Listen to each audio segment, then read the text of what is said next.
Grand Prairie, Texas. Cops investigate an 18-wheeler that's clogging a narrow residential street. The trucker's already made 2 bad decisions. He's been drinking, and he made a wrong turn onto a dead-end road. He's about to make his 3rd mistake, and a whole neighborhood will pay the price. The operator is bent on turning around no matter what is in his way.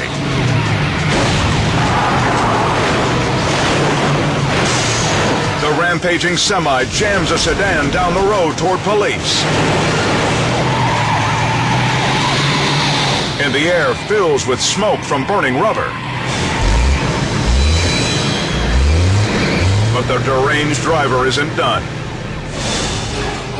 The trucker goes berserk, slamming into a house and plowing through dozens of cars. Officer Tommy Hendricks scrambles for a way to slow him down. There's no way that I can physically stop this 18-wheeler.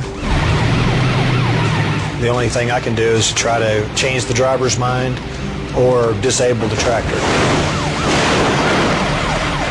Cops must respond quickly.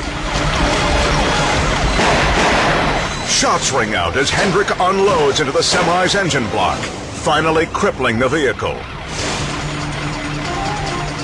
If we hadn't taken care of it at that point, it would have come to something more severe and we'd have had to end up shooting the driver.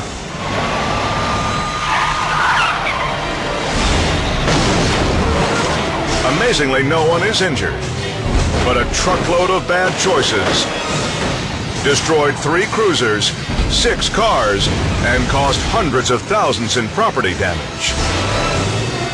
Luckily for the driver, it didn't cost his life.